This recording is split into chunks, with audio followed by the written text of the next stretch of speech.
This is the Impressions Exchange Podcast. Where all topics impacting the graphic imaging and printing industry are addressed via in-depth news coverage, analysis, and timely interviews. Hi, I'm Denise Gustavson, the Editorial Director for NAFCO Media and the guest host for this special Printing Impressions podcast series in celebration of Women's History Month, highlighting women in the printing industry. During this series, I'll have the opportunity to talk with women from all segments of the industry about their experiences and their journey as a woman in the printing industry. So today, it's my pleasure to welcome Laura Dahl, Vice President and General Manager at Copy General US. Laura, welcome. Thank you. Nice to be with you, Denise. So can you tell me, as we're getting started, just a little bit about yourself, your current company, and your role there? Well, thank you. I'm originally from Scotland, actually, Denise, and I've been over here for about 35 years or so. And I've had the pleasure of working with Copy General for almost 32 years. Awesome. So what do you do at Copy General? Now, I said it's a general manager and vice president. So what does that mean exactly? Well, pretty much everything, bottle washer, just ushering everyone out the door. No, I think we all tend to wear multiple hats these days, but essentially I'm in charge of the entire US operation. And I have a great team of people with us. Our average tenure here is about 19 and a half years. So I could not ask for a better team especially to have weathered the past couple of years with. Awesome. Yeah. The last couple of years has definitely been challenging for everybody. It certainly has, especially in the print industry. But, we've weathered the storm and we're just determined to keep moving forward. Okay, perfect. So how did you first get started in printing? I know I ask everybody, is this something you just woke up and said, oh, I want to be a printer? But most people say no, which I'm not surprised. So how did you get started? Well, I can honestly say it probably wasn't even on my radar. Okay. But I actually worked part-time for a friend of mine who had a chain of copy centers and hotels, actually. And then when she decided that it was time for her to buy out of the area, I met everyone at Copy General and decided that I would pursue printing. So I just sort of fell into it, really. It wasn't anything that I actively went after and sought. Mm-hmm. But it's actually worked out very well for me. Yes, I mean, you've been there for over 30 years, so it's definitely worked out well for you. So yeah, I'm still not sure if I'll stay. I don't know. Well, you'll figure it out. You have a couple of years to figure out if you want to stay or not. You never know. So what roles have you had? I mean, you've been in the printing industry. So, what kind of roles have you had through your career? Well, I actually originally started out as customer service and then a store manager when we had a chain of retail facilities in DC. And as the company changed and we grew and we have a production facility, went up from production manager. So really worked my way up through the entire process. And have worked in every single job. And that's why I say to everyone, I would never ask them to do something that I haven't done myself. Mm-hmm. So now, as you've had this journey, has there been anyone or anything that's really helped you to succeed in the roles that you've had? It's very important, I think, and I've been thinking about this a lot recently, to have mentors. And I think for anyone getting into the print industry or a female getting into any type of role at the moment, seeking out mentors that not necessarily are in your industry, but those who can help you.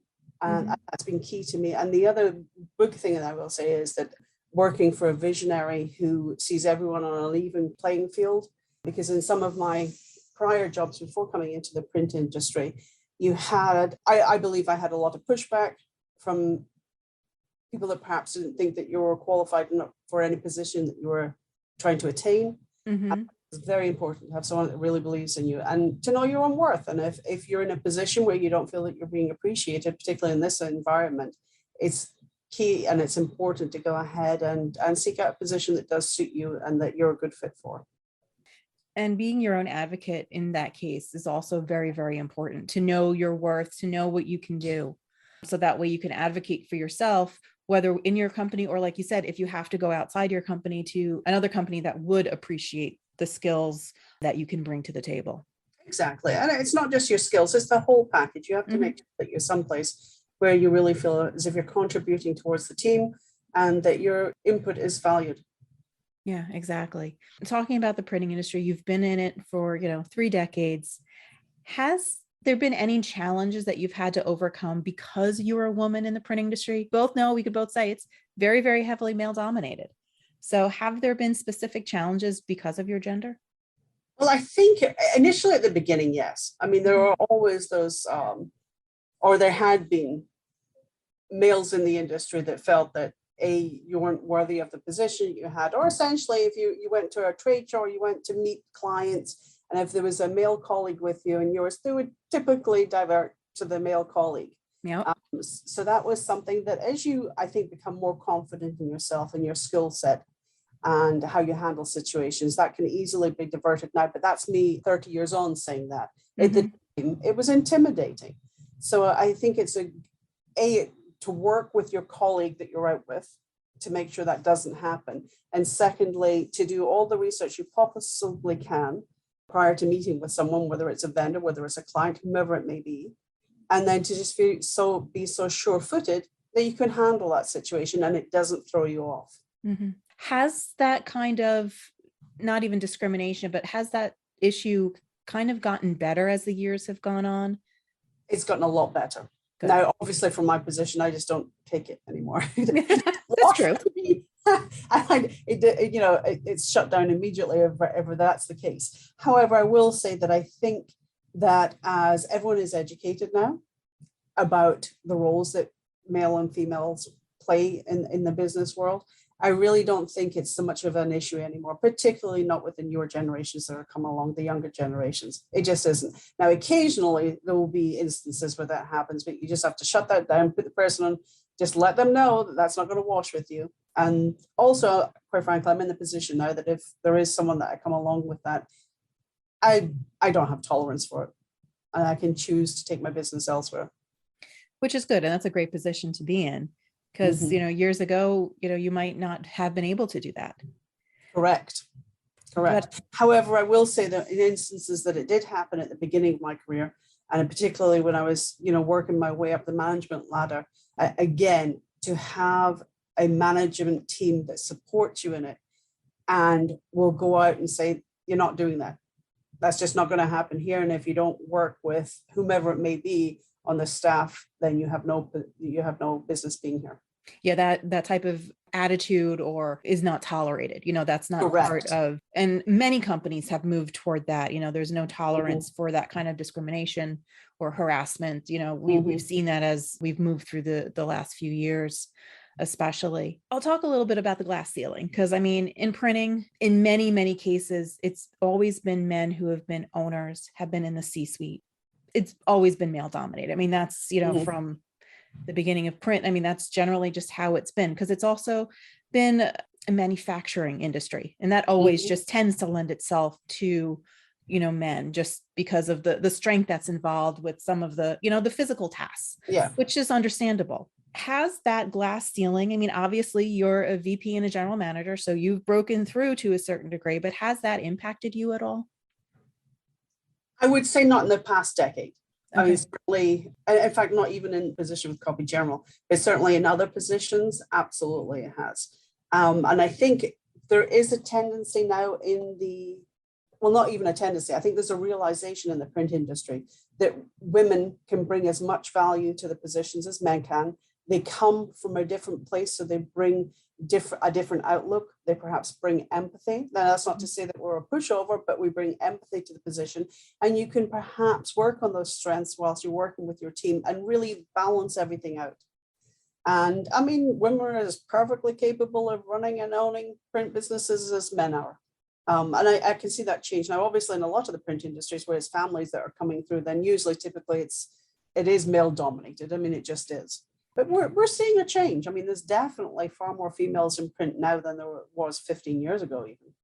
Yeah. And actually, one of the women I spoke with this month also, she's a fourth generation and she's an owner. Fabulous. So it's fabulous to see that and how she's been able to take over and continue her family's business. Doesn't matter. She's a woman, but she has the skills. And that's actually what I was going to talk to earlier that had jumped out of my head was a lot of things now I'm seeing, especially like you mentioned, as the new generations are coming in, is it's not necessarily, they don't care race or gender. It's, can you do the job? Correct. And that's how it should be. Agreed. Really there shouldn't be any factor other than you've got the skill set and you can do the job and you've got terrific attitude. I mean, attitude is a great part of it, because let's face it, in the print industry, you need a sense of humor. With all of God, yes. taking, sense of humor and attitude are big components of that. Now, you've already mentioned that women tend to be a little bit more empathetic. Not that we're saying men aren't empathetic, they can be, but women generally, by their nature, tend to be more nurturing. So what else do you think that women really bring to the workforce, and also to like that C-suite? What kind of characteristics do women bring? They bring strength. Mm-hmm. They bring strength, and they're able to level the playing field in every department within a print shop. They can perhaps view things differently from a different world perspective, just as anyone can. I mean, you don't have to be male or female. If you've got a wide, broad life experience, you're bringing that to the table too. And I think that just helps. And sometimes people open up better to women. I've always said that I think women are probably better at sales than men are in most cases, just because, again, it depends on who you're working with, but you can feel your strengths and who relates to you best.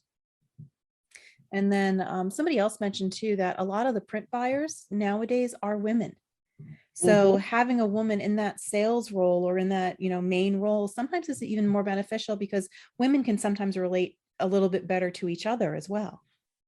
They can. I mean, they really can. But I think it's a case of being able to relate to people in general, regardless of whether they're male or female. That would be the ideal world, right? It would be. And we're all working towards that. We are. One of the things that we've heard a lot of, especially recently, has been quality. We saw not too long ago, the women's soccer team now is going to be paid at the same rate as men. In your opinion, how can women start to command that kind of equal pay for the same work within the printing industry? Well, I think it all comes down to proving yourself, because we all still have to prove ourselves, regardless of how far we've come. We've still got to show our merit and that we merit the pay. However, I think if you were to go into the print industry now, have done your research, seeing what the average pay levels are, and you go in knowing your worth, and you won't budge, and that's what you want. And certainly, Copy General, I have ensured that there is equal pay levels in every single department. No one's favored one over the other, whether they're male or female. But I think you just have to know your research, know what the position's worth, and be able to command that. And be able to stand your ground too, I imagine. Exactly. You have to, but I think if you go in strong, then people will respect that. And if it is a company that is trying to underpay you, then that's not the company you want to be with. But then that lends the question of, there's stereotypes. Some women that are too aggressive or considered too aggressive. There's a certain stereotype that's against them, or there's stereotypes against working moms as well. How do you approach those, or how can women deal with that kind of stereotype that unfortunately still does exist? It does indeed. And that, I mean, I have come up against that myself, where people have thought I was far too aggressive. You see, I mean, men would regard it as being aggressive. Women will regard it as being assertive. So that is a fine line. And again, with life experience, you can learn how to navigate that. But again, I think it's a case of just laying out your position, being firm on it. And you don't have to be personal about it when you speak, take it out personally on anyone. You just have to be very firm in your position as to what in terms of what you'll accept and what your non-negotiables are. You can read people. You have to learn how to read people. So if you see that they're having a reaction to how you're saying something, you can reconfigure how you're saying it. Not that you have to necessarily change who you are, but just perhaps be able to meet them on the level where they will understand what you're saying, as opposed to reacting to it and simply reacting to what you are saying and taking it personally. So it's not necessarily a matter of what you're saying, but maybe how you're saying it. Correct. And I think that has to be modulated for everyone that you're speaking to.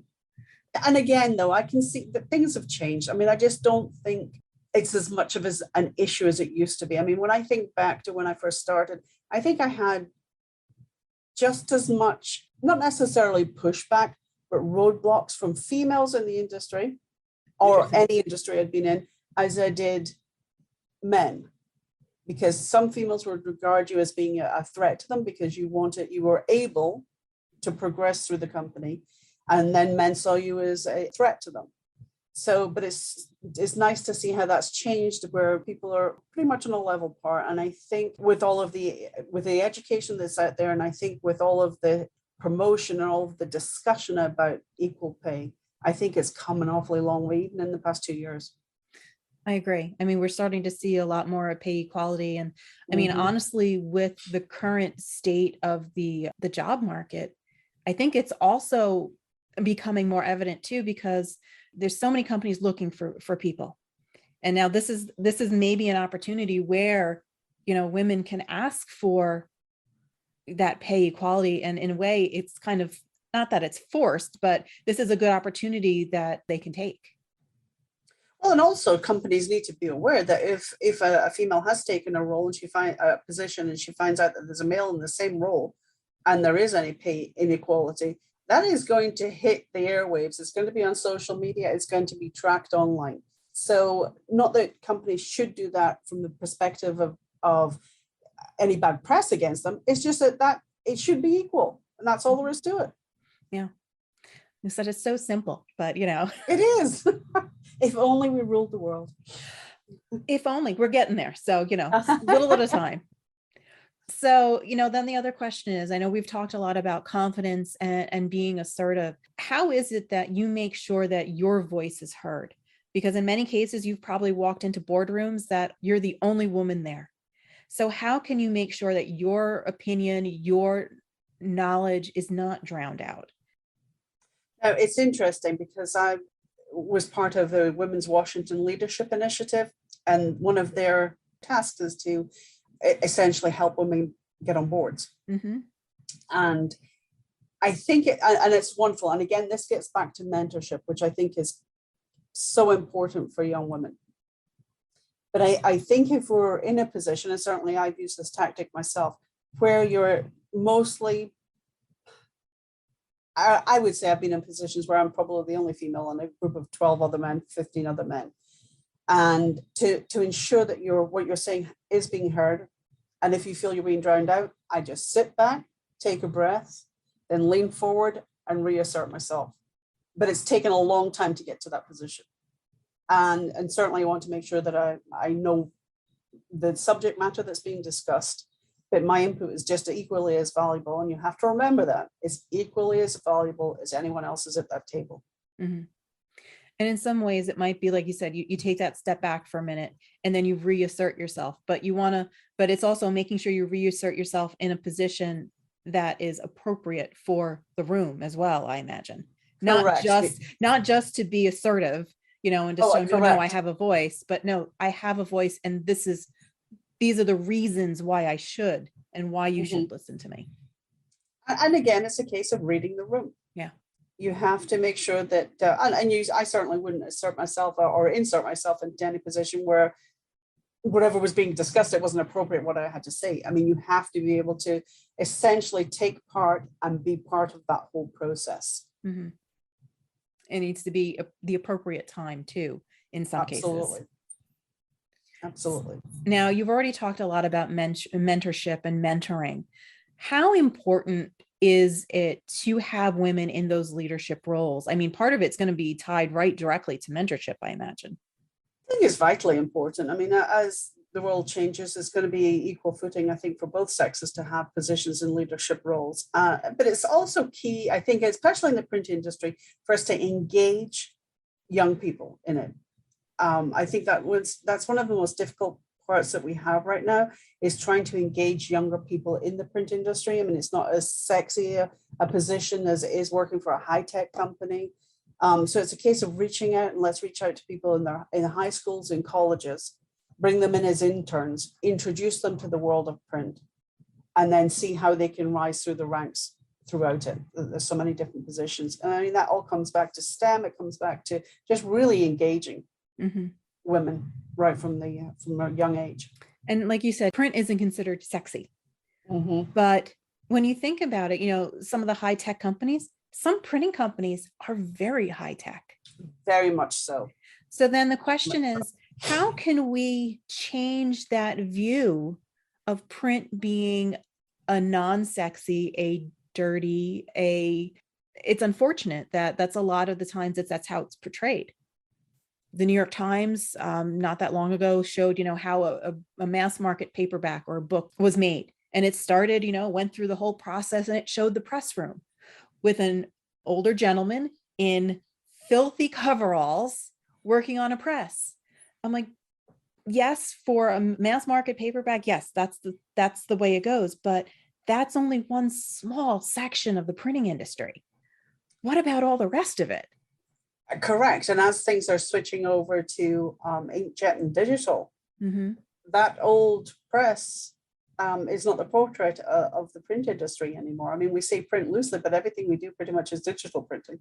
Like Copy General, we've never had presses and never will have a press, an old-fashioned press. But again, you're right. I mean, there's so many different facets to the print industry now. I mean, there's all the front end where you're managing lists, you're doing all the digital. There's so many different packets that go into the print industry that I think it's up to us to be able to advertise it, promote it, and get the word out there, because at the end of the day, there's always going to be a need for print.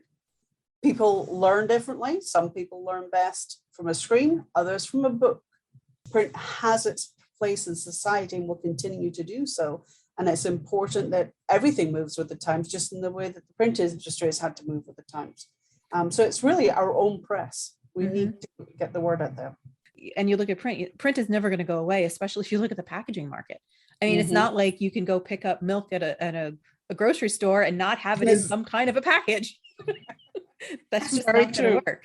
So, I mean, there's always going to be some form of print, I think, throughout time, because it's actually a necessity for us. But, then the challenge is, how do we communicate that out to those high schools, to those, maybe the junior colleges or the 2-year trade schools, or even younger, how do we get them to know that printing is more than just a newspaper or something that you're going to be covered in ink at the end of the day. It's very, very different. It's high tech, it's creative. That's where the challenge, I think, really comes for us. It is. I mean, we will always have to disseminate information. But again, I think it's for each of us, I think it's a good idea to reach out within our communities to the technical colleges, to the high schools. And again, as I mentioned, getting them in here as interns, go in and actually you can do a presentation on what the print industry is. And that's a great way of being able to generate some interest in it and then take it from there and build upon it, because otherwise we won't have generations that are going to come into it. Yeah, I mean, our industry is aging out, which is unfortunate. There has to be, we have a very, very limited bench at this point.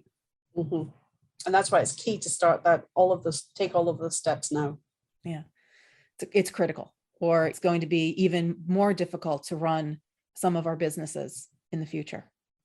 And the fact is, with with inkjet presses and other presses, I mean, it is almost like a video game.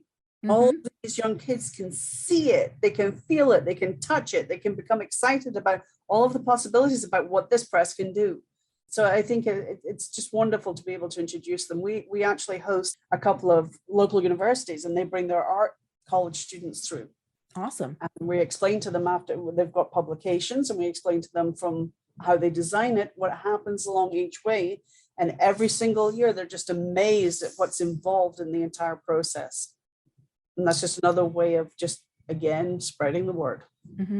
And also for some of those kids that, maybe are starting out, they do an internship, to find the pride in what they're doing, that they're creating, I helped to create this item that, maybe it's graphics for a store. They can go to a mall and say, I helped create those. I helped print those. Maybe they didn't install them, but they had a piece. And there's a certain pride that can come with that as well. Oh, absolutely. Absolutely, there is.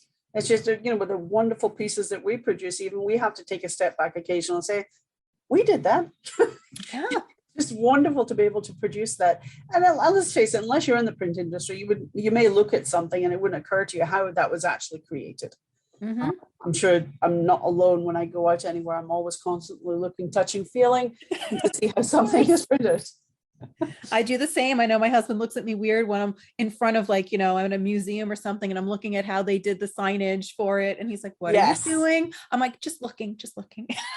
Yeah, very creative. And it's funny, especially in the area that we're in with the Smithsonian, it is very interesting to go through and see how and how displays have changed over the past 10 years. I mean, they're far more interactive and they're very modern and they're just terrific. But again, that took people, and it took people in the creative, and it took people in print to be able to do this.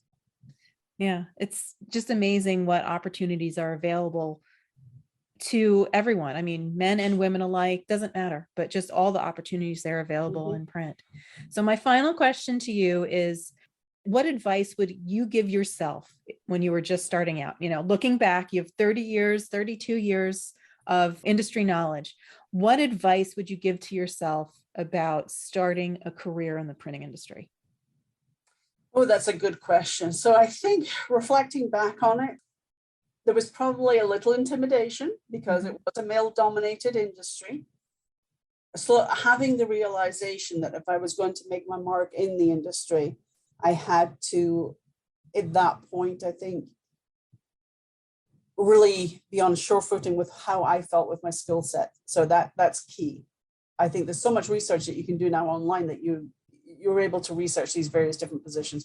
Yeah. But I think that was key. And I think it would just be a case of sit back, take a deep breath. If you don't know something, ask questions. There's no such thing as a silly question as long as you're always learning from the questions that you're asking.